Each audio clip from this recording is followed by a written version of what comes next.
না এডুকেটেড, না চেহারা সুন্দর, তার মধ্যে না আছে পরিবারের অর্থসম্পত্তি, না আছে তেমন সামাজিক মর্যাদা। So what?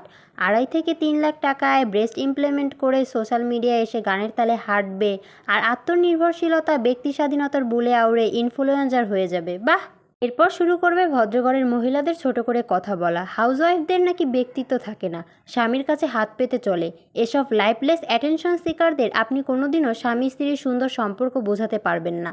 এদের মগজে ধরবেই না যে একজন পুরুষ নিজের জীবন নিজে গুছিয়ে চলতে পারলেও কেন স্ত্রীর উপর নির্ভর করে। এদের মগজে এটাও ধরবে না একজন নারী চাইলেই টাকা ইনকাম করতে পারে, কিন্তু এরপরেও স্বামীর উপর কেন নির্ভর করে। ভালোবাসা এমন এক জিনিস যেটা অটোমেটিক মানুষকে তাদের পার্টনারের উপর নির্ভর করে দেয়।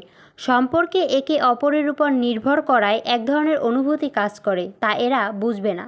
কারণ এরা ছোট থেকেই মা বাবার কুত্তা কামড়াকামড়ি সম্পর্ক দেখেই বড় হয়েছে। বাবাকে দেখেছে মাকে অপমান অপদস্থ করতে, অর্থনৈতিক দিক থেকে ছোট করতে। মাকে দেখেছে সারাদিন বাবা ও বাবার পরিবারের বদনাম করে বেড়াতে। এরা সমুদ্র সম্পর্ক কখনো দেখেইনি। এদের ফলোয়ারও এই ধরনেরই বিষাক্ত। এদেরকে সোশ্যাল মিডিয়ায় এড়িয়ে চলবেন। এরকম ন্যারো মাইন্ডেড পোস্ট দেখলে পারলে ওই সমস্ত ব্যক্তিদের এড়িয়ে চলবেন অথবা সাথে সাথে ব্লক করে দিবেন। একটা জিনিস সর্বদা মনে রাখবেন, ঝামেলা ছাড়া কোনো সংসার নেই। সকল সংসারেই টুকটাক ঝামেলা থাকবেই।